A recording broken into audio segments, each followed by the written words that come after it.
السلام علیکم جی۔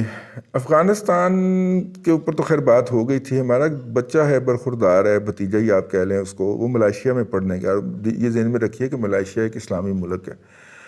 ملائیشیا کے اندر وہ ایک آسٹریلین یونیورسٹی کے کیمپس کے اندر گریجویشن کرنے گیا تھا، وہاں پہ وہ پڑھ رہا تھا، تو اس کے کلاس فیلوز جو تھے وہ اسرائیلی بھی تھے۔ بقول اس کے کہ وہ یہودی بچے جو تھے وہ ہمارے ساتھ بڑے پولائٹلی فیل کرتے، لیکن جیسے فلسطینیوں کا ذکر آتا تو ان کی آنکھوں میں خون اتر آتا، اور ان کی جان، ان کی مال، ان کی خواتین کی، بیٹیوں کی عزت وغیرہ کو کہ وہ ایسے بات کرتے جیسے کہ وہ کوئی میٹر ہی نہیں کرتی، کہ دو چار فلسطینی مار دینے سے ان کی صحت پہ کوئی فرق ہی نہیں پڑتا۔ وہ افراد کی بات کر رہے تھے، مطلب کہ اس بچے نے تو اور بھی بڑی بڑی داستانیں سنائی ہیں جو یہاں پہ دہرائی نہیں جا سکتی، کہ وہ مطلب کہ ایک ایک نے اتنے اتنے فلسطینی مار رکھے ہوتے ہیں، یا اتنی اتنی خواتین کی عصمت، فلسطینی خواتین کی عصمت دری کر رکھی ہوتی ہے، بڑے فخر سے بتا رہے ہوتے ہیں کہ میرا سکور ہے نا، تیرا سکور کتنا ہے۔ ٹھیک ہے، وہ بچہ بڑا حیران تھا اس بات کے اوپر کہ یہ ایسا کیوں ہے ان کا رویہ۔ تو اب میں اسے اس حوالے سے کیا بتاتا کہ جو فلسطینیوں کے ساتھ، فلسطینی جی ہیں وہ آخری لوگ ہیں جو کہ بیت المقدس کے اوپر اپنے حق کے لیے لڑ رہے ہیں آن دا بہاف آف مسلم امہ، کیونکہ ان کا خیال ہے کہ یہ تینوں اقوام جو ہیں، یہودی، عیسائی اور مسلم، ان تینوں کا مقدس مقام ہے، اور اس کو اسی حوالے سے تینوں کے لیے قابل رسائی رہنا چاہیے۔ اب وہاں پہ ہوا کیا ہے، مطلب یہ جان کی اہمیت یا ان کی عصمت کی اہمیت یا ان کے گھر کی اہمیت کا اندازہ آپ اس سے کر لیں۔ ہوا وہاں پہ یہ ہے کہ پچھلے 2.5 سالوں کے اندر 2 الیکشن ہو چکے ہیں، اور ابھی بھی سٹیبلٹی قائم نہیں ہے۔ ابھی کسی بھی دن آپ سن سکتے ہیں کہ اسرائیلی حکومت تیسرے الیکشن کے لیے جا رہی ہے۔ پولیٹیکل انسٹیبلٹی ہے۔ بنیامین نیتن یاہو صاحب جو ہیں وہ قابو نہیں پا سک رہے اس کے اوپر، اور نتیجے کے طور پہ انہوں نے آخری طور پہ وہ جو مذہبی کارڈ ہے وہ کھیلنے کا فیصلہ کیا۔ اور مذہبی کارڈ کیا ہے کہ انہوں نے انتہا پسند یہودیوں کو عین اس دن جھونک دیا۔ دنیا بھر کے اندر یوم القدس منایا جاتا ہے 27 رمضان کو، اور 27 کی رات کو مسلمان عبادات کرتے ہیں۔ اب جب اور زیادہ تعداد میں مساجد کے اندر اکٹھے ہوتے ہیں، اور مسجد اقصیٰ ہے قبلہ اول ہے مسلمانوں کا، یار وہاں پہ تو اکٹھے ہوں گے، تو وہ وہاں پہ اکٹھے ہوئے، اور اکٹھے ہو کے انہوں نے عبادات کی ہیں۔ اور جب ان کی تعداد بڑھ گئی تو یہودیوں کی طرف یہ افواہ پھیلا دی گئی کہ مسلمان جو ہے وہ آپ والے حصے پہ بھی قبضہ کرنے آ رہے ہیں، حالانکہ وہ تو 27ویں کی وجہ سے گئے تھے۔ تو پھر اس کے بعد یہودیوں نے جو تھا، یہودی پولیس نے بھی اور یہودی عبادت گزاروں نے بھی، اچھا پھر انہوں نے بھی اپنا ایک کوئی جلوس رکھا ہوا تھا، اور یہ رکھوایا گیا جی جان بوجھ کے سرکار کی طرف سے، ان کی سرکار کی طرف سے جو اس وقت نیتن یاہو کی سربراہی میں چل رہی ہے، ایک رکھوایا گیا جی جلوس اس وقت، تاکہ وہ جلوس ادھر سے گزرے جب مسلمان بہت بڑی تعداد میں مسجد اقصیٰ میں عبادت کر رہے ہوں، کلیش ہو، اور اس کلیش کے نتیجے کے اندر ہم مسلمانوں کو پھینٹ لگائیں۔ اس سے پہلے ایک اور واقعہ بھی ہو چکا تھا، اور واقعہ یہ تھا کہ یہ جو مسجد اقصیٰ ہے اس کے ارد گرد جو تھی وہ بہت ساری مسلمانوں کی 700 سال پرانی جو ہے وہ آبادیاں ہیں۔ وہ لوگ فخر سے بتاتے ہیں کہ میری جو ہے وہ 36ویں نسل میں ایک بندہ ادھر آیا تھا، پھر اس کا بیٹا فلاں تھا، پھر اس کا بیٹا فلاں تھا، پھر اس کا بیٹا فلاں تھا، اور پھر چلتے اور پھر آج میں کھڑا ہوں آپ کے سامنے۔ وہ اس بات پہ فخر کرتے ہیں۔ وہاں پہ جو زیتون کے درخت ہیں ان میں سے کسی کی عمر جو ہے وہ 800، 900، 1000 سال سے کم نہیں ہے۔ اب یہودی کیا کرتے ہیں کہ وہ ان کو یہاں سے نکالنا چاہتے ہیں، اور with the passage of time وہ آہستہ آہستہ چلتے جاتے ہیں۔ پچھلے دنوں ایک مقامی عدالت سے انہوں نے ایوکشن کا، ایک پرانا محلہ تھا جو ہے وہاں سے فلسطینیوں کو نکالنے کا، مشرقی بیت المقدس کے پاس تھا، وہاں سے فلسطینیوں کو نکالنے کے لیے ایک لوکل عدالت سے فیصلہ لیا، اور یہودیوں نے آگے وہاں پہ جو فلسطینی تھے ان کے گھروں کے اوپر قبضے کرنے شروع کر دیے۔ مطلب یہ بھی ہوا کہ لوگ نماز پڑھنے گئے، واپس آئے تو سامان سمیت مکان کے اوپر قبضہ ہو چکا ہوا تھا، ٹھیک ہے، اور وہ پولیس کی نگرانی میں ان کے گھر کے اندر بیٹھے۔ مطلب کتنا بڑا ظلم ہے یار، کتنی بڑی ٹریجڈی ہے کہ آپ اپنے گھر سے نکل کے جائیں، اور جب آپ واپس آئیں تو آپ کو پتہ چلے کہ آپ کے گھر کے اوپر ایک شخص قابض ہو چکا ہے، اور وہ خوفناک نظروں سے آپ کو، آپ کی بیٹی کو، آپ کی بیوی کو گھور رہا ہے، اور آپ کہاں جائیں گے؟ ٹھیک، یہ واقعات وہاں پہ ہو رہے تھے اکا دکا، اور فلسطینی اس پہ احتجاج کر رہے تھے کہ جو وہ عباس صاحب کی حکومت ہے وہ اس کے فلسطینیوں کے ساتھ، اپنا اسرائیلیوں کے ساتھ ٹیک اپ کرے۔ اور انہوں نے ابھی پچھلے دنوں 2 دن پہلے اعلان کیا کہ جی ہم اس کے خلاف اپیل ہائی کورٹ میں لے کے جائیں گے۔ ظاہر ہے نظر ثانی کی اپیل ہے، وہ جائے گی اور پھر یہ رکے گی، یہ بھی ایک ٹینشن بنی ہوئی تھی۔ یہ ساری چیزیں مکس ہو گئیں اور نتیجے کے طور پہ سب سے جلدی کا کام جو تھا وہ وہاں کی پولیس نے کیا، جس نے بلٹ چلائیں اور وہاں پہ سینکڑوں لوگ جو ہیں، اگر ہزاروں نہیں تو سینکڑوں لوگ جو ہیں وہ بلٹ سے انجریز سے ہیں۔ اب جب یہ ہوا تو پھر ظاہر ہے کہ وہاں پہ کیجولیٹیز نہیں ہو رہی تھی، فلسطینی وہاں کے بڑے ایفیشینٹ ہو گئے ہیں۔ اگر آپ پورا فلسطین کا نقشہ دیکھیں تو ایک سائڈ پہ غزہ سٹرپ ہے، ایک سائڈ پہ یہ بیت المقدس ہے۔ تو بیت المقدس کے بچے جو ہیں وہ تو پیدا ہوتے ہی انہیں پتہ ہوتا ہے کہ اس جگہ کا پہرا کیسے دینا ہے، تو وہ تو مطلب کہ اس طرح وکٹم نہیں تھے، تو لہٰذا اور وہاں پہ بم بھی نہیں مارا جا سکتا تھا، تو لہٰذا تھوڑی سی چھیڑ چھاڑ کی گئی وہاں پہ۔ حماس ہمیشہ اس طرح نپٹتی رہی ہے اسرائیلی فورسز سے کہ جیسے ہی حماس پہ حملہ ہوتا ہے تو حزب اللہ جو کہ ایران کی محبت میں اب کود پڑی ہوئی ہے اور اپنا بیڑا غرق کروا بیٹھی ہے۔ حزب اللہ تو تھی میرا خیال گولان ہائٹ کی سائڈ کے اوپر سے اٹیک کیا کرتی تھی، تو اس سے تھوڑا سا اس کو ریلیف مل جاتا تھا حزب اللہ حماس کو، اور جس طرح جب حزب اللہ کے خلاف کارروائی ہوتی تھی تو پیچھے سے حماس جو تھی وہ ٹھاٹھا کر کے ان کو روکا کرتی تھی۔ ایک بڑی پرانی اسٹریٹجی چلتی آ رہی ہے دونوں کی، اور جب سے حزب اللہ فل فلیج نیکڈ ہو کے کودی ہے عراق کے اندر اور شام کے اندر، تو اس کے بعد حزب اللہ کے پاس اتنے بندے یا اتنا خرچہ یا اتنا اسلحہ رہا نہیں ہے کہ وہ وہاں سے وہ سپورٹ کر سکے، تو یہ حماس کو اپنی لڑائی خود لڑنی ہے۔ اگرچہ اس وقت حماس کی جتنی اعلیٰ قیادت ہے اس نے دنیا بھر میں جہاں پہ بھی جانے کی کوشش کی ہے تو اس کو ٹارگٹ کر کے کلنگ کی گئی ہے۔ یو اے ای کے اندر ان کو قتل کیا اسرائیلیوں نے یو اے ای میں آ کے فلسطینی کی قیادت کو مارا۔ آسٹریلیا میں تو بہت ہی مشہور واقعہ ہوا تھا نا، اسرائیل کے ساتھ اس نے اپنے صفحاتی تعلقات کے اوپر بھی نظر ثانی کر لی تھی، میرا 4-5 سال پہلے کا واقعہ ہے، اور کافی دیر سسپینڈ رکھے ہیں۔ اور اس آسٹریلیا جو ہے وہ اسرائیل کے بارے میں بہت بٹر ہے فلسطینیوں کے، کیونکہ وہاں پہ جا کے انہوں نے کیا تھا۔ اور بھی جس ملک میں جاتے تھے ویسٹرن ملک میں یا یورپ کے اندر تو سوال ہی پیدا نہیں ہوتا۔ تو نتیجے کے طور پہ آج کل فلسطینیوں کو واحد جو پناہ گاہ ملی ہوئی ہے وہ تہران ہے۔ لیکن یہاں پہ میرا ایک فکرہ ہے، تعصب قطعاً نہیں ہے، آبزرویشن ہے، القاعدہ کی بھی آخری جو جائے پناہ تھی وہ تہران ہی تھی، ٹھیک ہے؟ تو پھر القاعدہ نے جہاں پہ وجود لیا تھا افغانستان میں، وہاں پہ افغانستان میں القاعدہ کے میزبانوں نے ہاتھ جوڑ کے کہا تھا کہ بھائی جان آپ اپنے آپ کو ختم کر دیں، آپ کی مہربانی ہے، ورنہ یہ ملک چھوڑ کے نکل جائے۔ ٹھیک ہو گیا؟ اس وقت القاعدہ کی جتنی اعلیٰ قیادت تھی، ان کی بیویاں، ان کے بچے سارے تہران کے اندر مقیم تھے، اگر آپ کو میں یاد دلاتا پھر۔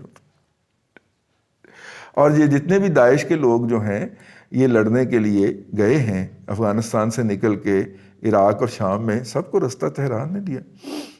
لیکن ان باتوں سے صرف نظر کرتے ہوئے آپ آگے چلتے ہیں۔ اب چونکہ حزب اللہ کی سپورٹ دستیاب نہیں ہے حماس کو، تو حماس کو خود لڑنا ہے۔ مجھے جس ٹریپ کے اندر حماس کو لایا جا رہا تھا، مجھے لگتا ہے میری ذاتی رائے ہے، میں یہ سمجھتا ہوں کہ حماس اس ٹریپ کے اندر آ گئی ہے اور اس نے راکٹ برسانے شروع کر دیے ہیں۔ اور جب میں یہ ویلاگ ریکارڈ کر رہا ہوں تو وہ بتا رہے ہیں، ویلاگ کے اندر الجزیرہ کی بھی خبر آ گئی ہے کہ 200 سے زیادہ راکٹ انہوں نے فائر کر دی۔ اب ان کے پاس زیادہ سے زیادہ راکٹ جو ہے نا وہ کس کے ہو سکتے ہیں؟ یا ان کے خود ساختہ راکٹ ہو سکتے ہیں جو یہ چھلیاں پٹاخے کی ایڈوانس شکل ہو سکتی ہے، یا یہ ایران سے مانگے تانگے کے ہو سکتے ہیں کہ ایران نے کسی وقت کشتیوں کے ذریعے ان کو پہنچائے ہوں اور وہ انہوں نے غزہ سٹرپ کے اندر چھپا کے رکھے ہوں اور اب استعمال کر رہے ہوں۔ دونوں صورتوں کے اندر اسرائیل کے پاس جتنا لیتھل ویپنری ہے اور جتنی ایڈوانس لیپنری اور پرسائز اس کے ساتھ وہ ٹارگٹ کرنے کی صلاحیت رکھتے ہیں، اگرچہ وہ نہیں کرتے۔ اسرائیل کے پاس جتنی پرسیژن ہے ٹارگٹ کلنگ کے اندر اتنی شاید دنیا کے کسی ملک کے پاس ہو، لیکن وہ جان بوجھ کے پرسیژن نہیں کرتے تاکہ کیجوالٹیز زیادہ ہوں اور ڈیمیج جو ہے پراپرٹی کو وہ تو بہت ہی زیادہ، اور یوں دہشت پھیلے ان فلسطینیوں کے۔ اچھا، اس وقت آپ کو ایک طبقہ بڑا نظر آئے گا، خاص طور پہ پاکستان کے اندر جو ہیں وہ ایران سے محبت کرنے والے لوگ جو ہیں وہ سوشل میڈیا کے اوپر میرے جیسے لوگوں کو گالیاں بکتے ہوئے پائے جا رہے ہیں، اور ساتھ میں کہتے ہیں کہ فلسطینی چھوڑ کیوں نہیں دیتے یروشلم۔ یہ پروپیگنڈا کیا جا رہا ہے۔ اچھا، یہ پروپیگنڈا ان کا ذاتی بھی ہو سکتا ہے، ان کی اسائنمنٹ بھی ہو سکتی ہے، کیونکہ حیرت انگیز طور پہ ایران سے محبت کرنے کے ساتھ ساتھ وہ 5ویں پشت کی دوگلی بلاغی جنگ کے مجاہدین بھی ہوتے ہیں۔ اب یہ مجھے سمجھ نہیں آ رہی کہ یہ کیوں کروایا جائے، یا بائی پرپز کروایا جا رہا ہے، پاکستان کی حکومت نے لمحہ موجود تک اس کے حوالے سے کوئی لفظ نہیں بولا. پاکستان کی حکومت نے فلسطین کے اندر جو ظلم ہو رہا ہے یا قتل و غارت گری ہو رہی ہے یا ان کو جو گھروں سے نکالا جا رہا ہے اس پہ نہیں بولا. قبلہ اول پاکستان کے اندر بسنے والے تمام مسلمانوں کے لیے محترم ہے, مقدس ہے. مجھے اس بات کی سمجھ نہیں آئی کہ نہ پاکستان نہ آئی ایس پی آر نے کوئی فارن آفس چونکہ وہ ڈیل کرتے ہیں نا, تو آئی ایس پی آر ہی کوئی ٹویٹ کر دیتا نہیں ہوا, دفتر خارجہ کوئی ٹویٹ کر دیتا نہیں ہوا. سو فار سو جب پرائم منسٹر صاحب سے جو انہوں نے خطاب فرماتے ہیں 2 گھنٹے کا ٹیلی فون کے نام کے اوپر, بڑا کمال کا خطاب ہوتا ہے یار. جو بھی سوال آتا ہے اس کے بارے میں 2-3 کاغذ جو ہیں وہ ان کے پاس پڑے ہوتے ہیں, کمال ہے. ان کو الہام ہو جاتا ہے کہ اس موضوع پہ سوال آنا ہے تو وہ ریسرچ پہلے ہی نکلوا کے رکھ لیتے. ٹھیک ہے, اور یہ وہ ہیں, یہ اس قوم کا لیڈر ہے جو کہتے تھے پرچیوں سے خطاب کرتا ہے, پرچیاں پڑھ کے خطاب کرتا ہے, پرچیوں کے بغیر نہیں بولا جاتا. یہ وہ ذہنی مجہول لوگ ہیں. ٹھیک ہے, مطلب بڑا غصہ آتا ہے. یہ وہ مجہول القوم الجاہلیہ للعقل للمحدود, یہ وہ لوگ ہیں. تو پرچیاں پڑھ کے خطاب کیا آج انہوں نے, نوٹس ان کے اندر رکھے ہوتے تھے. اینی ہاؤ پاکستان حکومت کی طرف سے نہیں آیا. پاکستان کی طرف سے کیا, پاکستان نے اس کو کہا کہ جی ہم دیکھیں گے, انہوں نے کہا ہم دیکھیں گے کہ عرب دنیا اور مسلم ورلڈ جو ہے اس کے اوپر کیا لیتی ہے. عرب دنیا اور مسلم ورلڈ کا اپنا ایشو ہوگا, ان کی اپنی پالیسی ہوگی, ان میں سے بہت ساروں کے ان کے ساتھ سفارتی تعلقات بھی ہوں گے. ہمارا اپنا ایشو ہے, اور ویسے بھی ہم قائد ہوتے ہیں. ہم نے تو 2 بلاکس کی قیادت کرنی تھی, ایک افغانستان, ایران, آذربائیجان, رشیا اور چائنا کے زیر قیادت بلاک تھا جس کی ہم نے قیادت کرنی تھی. پھر دوسرا بلاک ہم نے بنانا تھا ایران, ملائیشیا اور ترکی کا, اس کی بھی قیادت ہم نے کرنی تھی. ہم تو مسلم امہ کے کیا قائد ہوتے ہیں. ٹھیک ہے, تو ہمیں دوسرے کی ویٹ کیوں کرنا, ہمیں تو لیڈ کرنا ہے فرنٹ سے. ہم انتظار کر رہے ہیں کہ وہ اس کے اوپر کیا, ان کا نیا جو ہے ان کا لو ہے عربوں کا, تو اس لیے وہ تو اس پہ کچھ نہیں بولیں گے, اور نہیں بولا انہوں نے. 3 دن ہو گئے فلسطینیوں کو ذبح کرتے ہوئے, وہ کچھ نہیں بول رہے. اور صرف واحد ملک جو بولا ہے جس کو اپریشیٹ ہونا چاہیے. ٹھیک ہے, سو فار سو ایرانی کی حضرت بھی سونی گیڑ میں ہی بول رہی ہے. پر کیوں, نیوکلیر والے مذاکرات ہونے والے ہیں نا. اگر ان کے نیوکلیر مذاکرات کامیاب ہو گئے جو ہوں گے تو حماس پہلی قربانی ہوگی جو وہ دیں گے. ٹھیک ہے, اس کی سپورٹ سے ہاتھ کھینچیں گے. حماس والے بھائی بھی یہ بات نوٹ رکھیں. خیر, وہ ایران کے اپنے مفادات ہیں, عربوں کے اپنے مفادات ہیں, اور نتیجے کے طور پہ فلسطینیوں کا رگڑا نکل رہا ہے, اور ہم ان کے لیے آنسو بھی نہیں بہا سکتے. فکرہ صبح سحری کر کے جب میں اس ویلاگ کرنے کا لیے تیاری کر رہا تھا تو کہا کہ فلسطین کے لیے رونا بھی اعزاز کی بات ہے. ٹھیک ہے, تو خیر لکھ بھی دیتا, ہم نے ٹویٹ بھی کر دیا, لیکن یہ جو بات ہے یہ بڑی امپورٹنٹ ہے. جب میں آپ سے یہ ویلاگ کر رہا ہوں اس وقت جو ہے وہ پاکستان کی اپوزیشن کی قیادت, کل نواز شریف نے بات کی تھی, آج مریم نواز نے اس کے اوپر انگریزی میں ٹویٹ کیا ہے, اور میاں نواز شریف نے انگریزی اردو دونوں میں کیا تھا. اس کے علاوہ مولانا فضل الرحمان صاحب نے کہا تواڈی ایسی تیسی, تسی انہیں بے حص ہو گئے ہو. ٹھیک ہے, وہ کچھ بولو مولوی مدنی کے سٹائل میں, وہ بولو تو صحیح. ٹھیک ہے, کچھ تو بولو. کہو ہم اسرائیل کی حمایت کرتے ہیں, اسرائیل کو ختم کر دینا چاہیے.